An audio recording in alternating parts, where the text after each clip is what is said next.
Gaza is burning. Those are the words of Israel's defense ministers as the IDF begins the ground invasion of Gaza City.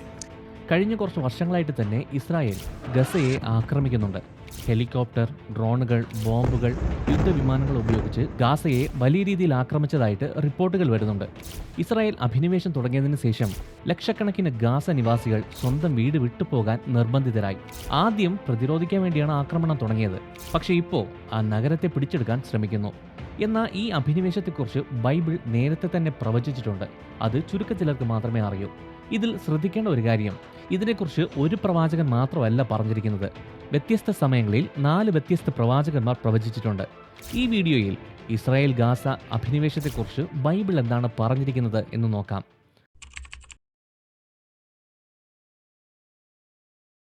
സ്വന്തം രാജ്യത്തിൽ നിന്നും മുഴുവൻ ലോകത്തിൽ നിന്നും ഒരുപാട് എതിർപ്പ് ഇസ്രായേൽ നേരിടുന്നുണ്ട്.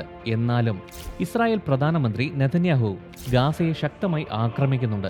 ഇസ്രായേലിന്റെ സമ്പദ് വ്യവസ്ഥ ഏതാണ്ട് ഇല്ലാതായി. ഏകദേശം 2 വർഷമായിട്ട് രാജ്യം യുദ്ധകാലാവസ്ഥയിലാണ്. അതും ഒരുപാട് ആഭ്യന്തര പ്രശ്നങ്ങൾ സൃഷ്ടിക്കുന്നുണ്ട്. ഇസ്രായേൽ ഇങ്ങനെ ഒരു ദുർബല നിമിഷത്തിൽ ഇരിക്കുന്ന സമയത്ത് എന്തിനാണ് പിന്നെയും ആക്രമണം നടത്തുന്നത് എന്ന് ചോദിച്ചാൽ അതിന് ഉത്തരം ബൈബിളിലുണ്ട്. ഉൽപ്പത്തിയിൽ ദൈവം അബ്രഹാമിന് ഒരു വാഗ്ദത്തം കൊടുത്തിട്ടുണ്ടായിരുന്നു. ഞാൻ നിന്റെ സന്തതിക്ക് ഈജിപ്തിലെ തോട് മുതൽ മഹാനദിയായ യൂഫ്രട്ടീസ് വരെയുള്ള ദേശം തരും എന്ന്.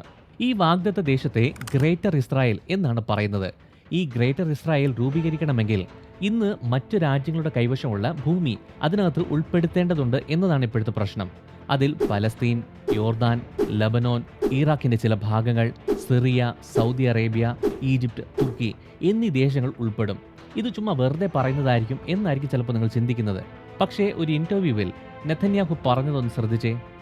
אתה מתחבר לחזון? מאוד. באמת? מאוד. לישראל השלמה. אם אתה שואל אותי, אנחנו כאן. ന്യൂസിൽ കേൾക്കുന്ന ഈ ഗ്രേറ്റർ ഇസ്രായേലിനെ കുറിച്ച് നെതന്യാഹു തന്നെ വ്യക്തമാക്കുന്നുണ്ട്. അതുകൊണ്ട് തന്നെ ഈ ഗാസ ആക്രമിക്കുന്നത് നെതന്യാഹു ഗ്രേറ്റർ ഇസ്രായേൽ പദ്ധതിക്ക് വേണ്ടിയാണ് എന്നുള്ളത് നമുക്ക് മനസ്സിലാക്കാം. ഇതിൽ ഞെട്ടിക്കുന്ന ഒരു കാര്യമെന്ന് പറഞ്ഞാൽ ഈ അധിനിവേശത്തെക്കുറിച്ച് ബൈബിൾ നേരത്തെ തന്നെ പ്രവചിച്ചിട്ടുണ്ട്. ഇതറിയാൻ വേണ്ടി ബൈബിളിൽ ഗാസയ്ക്കും പലസ്തീൻ ദേശത്തിനും ഫിലിസ്തീർ എന്ന മറ്റൊരു പേരുണ്ടായിരുന്നുവെന്ന് ആദ്യം മനസ്സിലാക്കുക. ഫിലിസ്തീനുടേത് ഒരു തീരപ്രദേശമായിരുന്നു. ഇന്ന് ഗാസ സ്ഥിതി ചെയ്യുന്ന അതേ പ്രദേശം. അതിൻ്റെ 5 പ്രധാന നഗരങ്ങൾ ഇതാണ്: ഗാസ, അഷ്തോദ്യ, അഷ്കലോന്യ, ഗാത്ത്, എക്രോൺ. ബൈബിളിൽ നിന്ന് നിങ്ങൾ ഫിലിസ്തീനെക്കുറിച്ച് കേട്ടിട്ടുണ്ടാകാൻ സാധ്യതയുണ്ട്. കാലങ്ങളായിട്ട് ഫിലിസ്തീർ ഇസ്രായേലിന്റെ ഏറ്റവും വലിയ ശത്രുക്കളായിരുന്നു. അവർ ഇസ്രായേലിനെ ഭരിച്ചു, കൊന്നു, അടിമകളാക്കി. ഫിലിസ്തീർക്ക് ഒരു രഹസ്യം ഉണ്ടായിരുന്നു. അവർക്ക് ഇരുമ്പ് കൊണ്ടുള്ള ആയുധങ്ങൾ ചെയ്യാൻ അറിയാമായിരുന്നു. ആ സമയത്തും ഇസ്രായേൽ വെങ്കലം കൊണ്ട് നിർമ്മിച്ച ആയുധങ്ങളാണ് യുദ്ധത്തിന് ഉപയോഗിച്ചിരുന്നത്. ഫിലിസ്തീർ കൂടുതൽ ശക്തവും മാരകവുമായ ആയുധങ്ങൾ ഉപയോഗിച്ചു. അതുകൊണ്ട് തന്നെ ഇസ്രായേൽ ഒരുപാട് കഷ്ടപ്പെട്ടു. ഒരുപാട് വർഷം ഫിലിസ്തീനയുടെ ആധിപത്യത്തിന്റെ കീഴിലായിരുന്നു. ബൈബിളിലെ പല പ്രവാചകന്മാർ ഈ ദേശത്തെക്കുറിച്ചും ഈ യുദ്ധത്തിന്റെ അവസാനം എന്ത് സംഭവിക്കുമെന്നും ദൈവം പറഞ്ഞ കാര്യങ്ങൾ സംസാരിക്കുകയും എഴുതുകയും ചെയ്തു.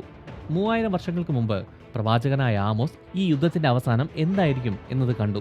അവർ ചെയ്യുന്നതിന്റെ അനന്തരഫലങ്ങളെക്കുറിച്ച് ചിന്തിക്കാതെ നല്ല സുഖമായി ജീവിച്ചിരിക്കുന്ന ആളുകൾക്ക് ഒരു സന്ദേശം കൊടുക്കാനായിട്ട് ദൈവം ആമോസിനെ തിരഞ്ഞെടുത്തു. അവൻ പറഞ്ഞിട്ടുള്ളതിൽ വെച്ച് ഏറ്റവും ശക്തമായ സന്ദേശങ്ങളിലൊന്ന് ഗാസ നഗരത്തിന് വേണ്ടിയായിരുന്നു. യഹോവ ഇപ്രകാരം അരുളി ചെയ്യുന്നു: ഗാസയുടെ 3-4 പാപങ്ങൾ നിമിത്തം ഞാൻ എൻ്റെ ക്രോധം മുടക്കിക്കളയില്ല. ഞാൻ ഗസയുടെ മതിലിന്മേൽ അഗ്നി അയക്കും, അത് അവരുടെ കോട്ടകളെ ദഹിപ്പിക്കും. ഞാൻ അഷ്തോദിലെ നിവാസികളെയും അഷ്കലോനിൽ ചെങ്കോൽ വഹിക്കുന്നവനെയും നശിപ്പിക്കും. ഫിലിസ്തീനിൽ അവസാനം ശേഷിക്കുന്നവനും മരിക്കുന്നതുവരെ ഞാൻ എക്രോനെതിരെയും എൻ്റെ കൈത്തിരിക്കും എന്ന്. ആമോസ് പ്രവചിച്ചത് ഒരു പൂർണ്ണമായ നാശത്തെക്കുറിച്ചാണ്. ഞാൻ മുടക്കിക്കളയില്ല എന്ന് ബൈബിൾ പറയുമ്പോൾ ഇതിനർത്ഥം ദൈവത്തിൻ്റെ തീരുമാനം ഇനി ഒരു കാരണവശാലും മാറില്ല എന്നാണ്. അവരുടെ മതിലുകളിൽ തീ ഉണ്ടാകുമെന്നും അവരുടെ ഏറ്റവും പ്രധാനപ്പെട്ട കോട്ടകൾ കത്തിച്ച് നശിപ്പിക്കുമെന്നും പ്രവചനം പറയുന്നുണ്ട്. അവസാനം ഇങ്ങനെ പറയുന്നു: ബാക്കിയുള്ള എല്ലാ ഫിലിസ്തീനും നശിച്ചു പോകുമെന്ന്. ഒന്നെങ്കിൽ അവർ മരിക്കും, അല്ലെങ്കിൽ പൂർണ്ണമായും അപ്രത്യക്ഷമാകും. അതിനെക്കുറിച്ചൊന്ന് ചിന്തിച്ചു നോക്കിക്കേ. ഇന്ന് ഫിലിസ്തീർ എവിടെയാണ്? അവരെവിടെ പോയി? അവരുടെ സംസ്കാരം, ഭാഷ, വിശ്വാസങ്ങൾ എല്ലാം ചരിത്രത്തിൽ നിന്ന് തന്നെ തുടച്ചു നീക്കപ്പെട്ടു. ഒന്നും ഇപ്പോൾ ഇല്ല. ആ ജനത്തെക്കുറിച്ച് ഓർമ്മിക്കാൻ വേണ്ടി ഗാസ എന്ന പേര് മാത്രമേ ഇപ്പോൾ നിലനിൽക്കുന്നുള്ളൂ. എന്നാൽ ഇതിനകത്ത് ചെറിയ ട്വിസ്റ്റ് ഉണ്ട്. ഗസയിലെ ഫിലിസ്തീർ ഇസ്രായേൽ ജനതയ്ക്ക് പെട്ടെന്നുണ്ടായ ശത്രുക്കളോ അല്ലെങ്കിൽ യാദൃശികമായി ആ പ്രദേശത്തുണ്ടായിരുന്നവരോ അല്ല. ബൈബിൾ നമ്മോട് ഇങ്ങനെ പറയുന്നു: കാനാനിലെ യുദ്ധങ്ങളെക്കുറിച്ച് അനുഭവമില്ലാത്ത ഇസ്രായേലിനെ ഒക്കെയും പരീക്ഷിക്കേണ്ടതിനും യുദ്ധം അറിഞ്ഞിട്ടില്ലാത്ത ഇസ്രായേൽ മക്കളുടെ തലമുറകളെ യുദ്ധം അഭ്യസിപ്പിക്കേണ്ടതിനും യഹോവ ഫെലിസ്ത്യരുടെ 5 ഭരണാധിപന്മാരെയും അവശേഷിപ്പിച്ചു. ഈ വാക്യം വിശദീകരിക്കാൻ കുറച്ച് പാടാണ്, പക്ഷേ അതിന്റെ ആശയം വളരെ പ്രധാനപ്പെട്ടതാണ്. ഒരൊറ്റ ഉദ്ദേശത്തിന് വേണ്ടി ഫെലിസ്ത്യരെ ആ ദേശത്ത് തുടരാൻ ദൈവം അനുവദിച്ചു. അവർ ഇസ്രായേലിന് ഒരു പരീക്ഷണമായിരുന്നു. അങ്ങനെ ആളുകൾ ദൈവത്തിൽ ആശ്രയിക്കും എന്നതാണ്. എന്നാൽ ഗസയെക്കുറിച്ച് പ്രവാചകനായ ആമോസ് മാത്രമല്ല പ്രവചിച്ചിരിക്കുന്നത്. പല പ്രവാചകന്മാരുണ്ട്. പക്ഷേ അതിൽ പ്രധാനമായി പ്രത്യേക വിശദാംശങ്ങളോടെ പ്രവചിച്ച ഒരാളുണ്ട്. അത് ആരാണെന്നറിയാവോ? അതാണ് സെഫന്യാവ്. അധികം ആളുകൾക്കും അദ്ദേഹത്തെക്കുറിച്ച് അറിയില്ല. മറ്റു പ്രവാചകന്മാരെ പോലെ അല്ലായിരുന്നു അദ്ദേഹം. അദ്ദേഹം ഹിസ്കിയ രാജാവിന്റെ കുടുംബത്തിൽ നിന്നുള്ള ആളാണെന്ന് ബൈബിൾ പറയുന്നുണ്ട്. അതുകൊണ്ട് തന്നെ അദ്ദേഹം സംസാരിച്ചപ്പോൾ ആളുകൾ ശ്രദ്ധിച്ചു. അദ്ദേഹത്തിന്റെ സന്ദേശം വളരെ വ്യക്തവും കൃത്യവുമായിരുന്നു. മുമ്പ് മറ്റു പ്രവാചകന്മാർ ചെയ്തതുപോലെ ഫെലിസ്ത്യ നഗരത്തിന്റെ നാശത്തെക്കുറിച്ച് മാത്രമല്ല പ്രവചിച്ചത്, ആ ദേശത്തിന്റെ ഉടമസ്ഥാവകാശം പോലും കൈമാറ്റം ചെയ്യപ്പെടും എന്ന് പറഞ്ഞു. ഗസ ഉപേക്ഷിക്കപ്പെടും, ശൂന്യമാകും. സമുദ്രതീര നിവാസികളെ, നിങ്ങൾക്ക് ഹാ കഷ്ടം. ഫെലിസ്ത്യരുടെ ദേശമായ കാനാനെ, യഹോവയുടെ വചനം നിങ്ങൾക്ക് വിരോധമായിരിക്കുന്നു. ഞാൻ നിന്നെ നശിപ്പിക്കും, ആരും ശേഷിക്കയില്ല. ആ ദേശം യഹൂദാഗൃഹത്തിന്റെ ശേഷിപ്പിന് അവകാശമാകും. ഇതൊന്ന് ശ്രദ്ധിച്ചേ. ആദ്യ ഭാഗം ഇങ്ങനെ പറയുന്നു, ഗസ ഉപേക്ഷിക്കപ്പെടും, ശൂന്യമാകും. ഇത് നാശത്തിന്റെയും ന്യായവിധിയുടെയും പ്രഖ്യാപനമാണ്. എന്നാൽ ഇവിടെയാണ് ട്വിസ്റ്റ് വരുന്നത്. പ്രവചനം അവിടെ അവസാനിക്കുന്നില്ല. അത് വളരെ പ്രധാനപ്പെട്ട ഒരു ചോദ്യത്തിന് ഉത്തരം നൽകുന്നുണ്ട്. ഫിലിസ്തീയരെ ആ ദേശത്ത് നിന്ന് നീക്കം ചെയ്തു കഴിഞ്ഞാൽ അത് ആർക്കാണ് അവകാശമാകുന്നത്? സെഫന്യാവ് വ്യക്തമായി ഉത്തരം നൽകുന്നുണ്ട്. ആ ദേശം യഹൂദഗൃഹത്തിന്റെ ശേഷിപ്പിനുള്ളതാണ്. ഈ പ്രവചനത്തിൽ ദേശം ശൂന്യമായി തന്നെ കിടക്കുമെന്നോ ഇല്ലെങ്കിൽ വേറെ ഏതെങ്കിലും ശക്തമായൊരു സാമ്രാജ്യം അത് പിടിച്ചെടുക്കുമെന്നോ പറയുന്നില്ല. ആ തീരപ്രദേശം ഇസ്രായേലുമായി ബന്ധിപ്പിക്കുന്നുണ്ട്. അതുകൊണ്ട് ഈ സെഫന്യാവിന്റെ സന്ദേശം ഒരു ജനതയുടെ പതനത്തെക്കുറിച്ച് മാത്രമല്ല പറയുന്നത്, ആ ദേശത്തിന്റെ ഉടമസ്ഥാവകാശം പോലും മാറുമെന്നാണ് പ്രഖ്യാപിക്കുന്നത്. ഒരു സമയത്ത് ശത്രുക്കളുടെ കൈവശം വെച്ചിരുന്ന തീരപ്രദേശം ഇസ്രായേൽ ജനത്തിന് അവകാശമായി മാറുമെന്ന വാഗ്ദാനമാണിത്. എന്നാൽ ബൈബിളിൽ ഈ പ്രവചനം മാത്രമല്ല പറയുന്നത്, മറ്റ് പ്രവചനങ്ങളും നമുക്ക് കൂടുതൽ വിശദാംശങ്ങൾ തരുന്നുണ്ട്. ബാബിലോണിയൻ പ്രവാസത്തിന് ശേഷം യഹൂദന്മാർ യെരുശലേം പുനർനിർമ്മിക്കാൻ വേണ്ടി തിരിച്ചെത്തിയ ശേഷം ജീവിച്ചിരുന്ന ഒരു പ്രവാചകനായിരുന്നു സെഖര്യാവ്. ഏറ്റവും അവസാനം അവർ യെരുശലേമിലേക്ക് തിരിച്ചെത്തിയതിനു ശേഷം ഇസ്രായേൽ ജനത്തിന് ഒന്നും ചെയ്യാനായിട്ടുള്ള മനസ്സില്ലായിരുന്നു. അവരെ പ്രോത്സാഹിപ്പിച്ച് അവർക്ക് പ്രത്യാശ നൽകുക എന്നതായിരുന്നു സെഖര്യാവിന്റെ ദൗത്യം. നല്ല സന്തോഷം തരുന്ന സന്ദേശങ്ങളിൽ ഗസയെക്കുറിച്ചും ഒരു പ്രവചനം അദ്ദേഹം പ്രവചിച്ചിട്ടുണ്ട്. ഇത് ഇപ്പോഴും നമ്മെ കൂടുതൽ ആഴമായി ചിന്തിക്കാൻ പ്രേരിപ്പിക്കുന്നു. സെഖര്യാവ് പ്രവചിച്ചു, അഷ്കലോൻ അതുകൊണ്ട് ഭയപ്പെടും, ഗസ വേദന കൊണ്ട് പൊളയും, ഗസയ്ക്ക് രാജാവ് നഷ്ടപ്പെടും, സമ്മിശ്ര ജനത അസ്തോദ് കൈവശമാക്കും, ഫെലിസ്ത്യരുടെ അഹങ്കാരം ഞാൻ അവസാനിപ്പിക്കും. ഇതിൽ 2 കാര്യങ്ങൾ വേറിട്ട് നിൽക്കുന്നുണ്ട്. ആദ്യത്തേത് ഫെലിസ്ത്യരുടെ അഹങ്കാരം അവസാനിപ്പിക്കും എന്നതാണ്. ഈ അഹങ്കാരം എന്നതുകൊണ്ട് ബൈബിൾ എന്താണ് അർത്ഥമാക്കുന്നത് എന്ന് ചോദിച്ചാൽ, സ്വയം പുകഴ്ത്തി അഹങ്കരിച്ചു എന്നത് മാത്രമല്ല, ബൈബിളിൽ അതിന് വേറെ അർത്ഥമുണ്ട്. ദൈവമില്ല എന്ന മട്ടിൽ ജീവിക്കുക, ഒന്നിനും ദൈവത്തെ ആശ്രയിക്കേണ്ട കാര്യമില്ല എന്ന് ചിന്തിക്കുക. മാത്രമല്ല ബൈബിളിൽ അത് ദൈവത്തിനെതിരെ നിൽക്കുക എന്നതുമാണ്. ഫെലിസ്ത്യർ ഈ മനോഭാവം ഉള്ളവരായിരുന്നു.